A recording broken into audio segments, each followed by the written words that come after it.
Moi! Tällä videolla mä haluan kertoa, että miten sinä voit aloittaa oman yrityksesi tai organisaatiosi tarinallistamisen prosessin.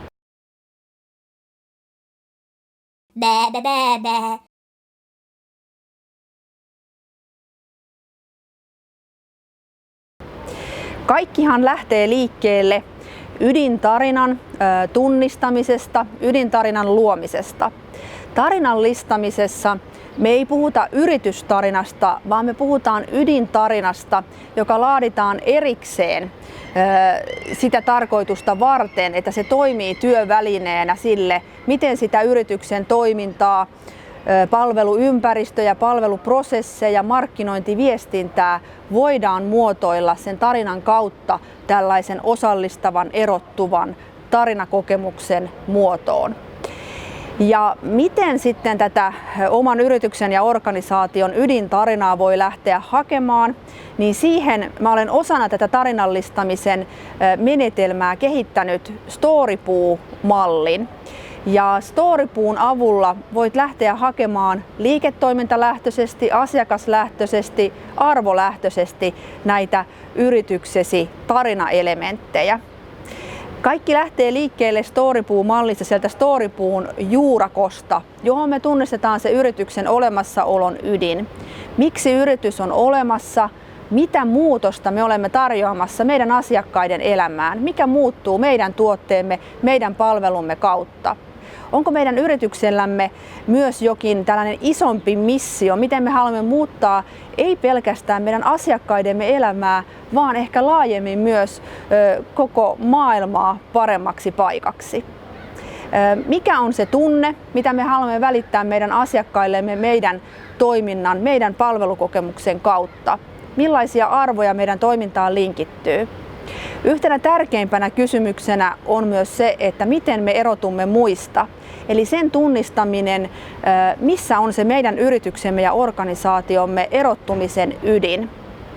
Mikä on se tyyli, miten me toimimme, millainen on meidän yrityksemme ikään kuin persoona. Jos yrityksemme, organisaatiomme olisi ihminen, millainen ihminen se olisi. Lisäksi sinne Storypuun juurakkoon voi miettiä sitä, että mikä on se syy osaamiseen. Miksi se meidän tuotteemme ja palvelumme on niin hyvä kuin se on. Ja onko siellä yrityksen historiassa taustassa jotakin sellaista olennaista, mikä määrittää sen, millainen meidän yritys on. Storypuun keskelle maan tasolle, Storypuun rungon kohdalle merkataan meidän tärkein asia, meidän tärkein asiakaskohderyhmä. Ja tässäkin me pyritään nyt löytämään se ydin, mikä myös niin kuin yhdistää meidän erilaisia asiakaskohderyhmiä. Eli ydintarina on laadittu sen koko yrityksen liiketoiminnan kivijalaksi. Ja sitten siitä ydintarinasta käsin me voidaan sitten luoda sitä, että se ydintarina toteutuu meidän erilaisille asiakaskohderyhmille vähän erilaisilla tavoilla. Mutta tässä Storypuu-vaiheessa meidän on tärkeää löytää ikään kuin se, mikä on se yhdistävä tekijä meidän kaikkien asiakkaiden elämässä, johon juuri me vastaamme. Eli tärkeää pohtia myös sitä, mikä on se asiakkaan unelma, toive, tarve, ongelma, johon me tarjoamme ratkaisun. Ja siitä tullaankin oikeastaan sitten seuraavaan vaiheeseen, eli siihen Storypuun rungon ympärille kirjataan meidän yrityksen tuotteet ja palvelut, millä me vastaamme tähän asiakkaan unelmaan, toiveeseen, ongelmaan meidän tuotteiden ja palveluiden kautta. Mitä ne meidän tuotteet ja palvelut ovat. Ja tähän meidän tuotteiden ja palveluiden ympärille me lähdemme sitten hakemaan sitä punaista lankaa, ydintarinaa ja nyt sitten ensivaiheessa tunnistamaan ja ideoimaan niitä tarinaelementtejä sinne Storypuun oksistoon. Tärkeää on heittäytyä tunnistamaan mahdollisimman paljon konkreettisia erilaisia asioita, minkälaista tarinallisuutta meidän markkinointiviestintään, meidän toimintaan, tuotteisiin, palveluihin liittyy jo nyt. Tarinallistaminen ei ole sitä, että tuodaan tältä ulkopuolelta kauheasti jotakin kuorutusta siihen toimintaan, vaan pyritään ottamaan kaikki hyöty sen osalta, että hyödynnetään sitä olemassa olevaa ja viedään sitä eteenpäin.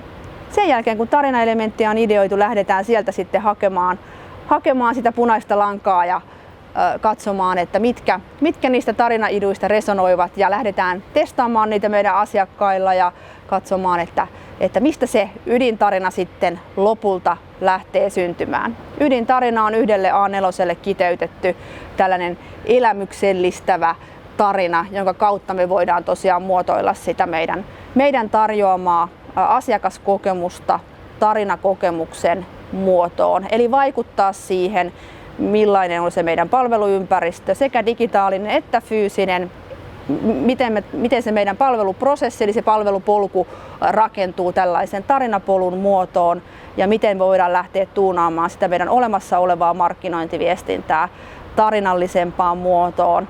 Esimerkiksi meidän sosiaalisen median kanavissa rakentamaan tarinan kautta tunnistettavuutta, juonellisuutta, syy-seuraussuhteita, sitä punaista lankaa. Kiitos, että olit mukana tällä videolla.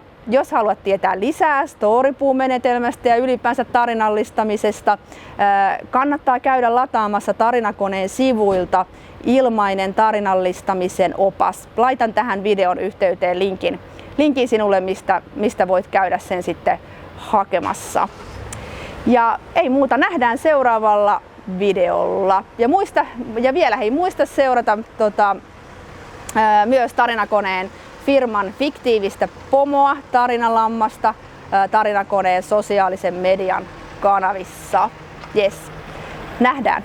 Da da da da da da da da da da.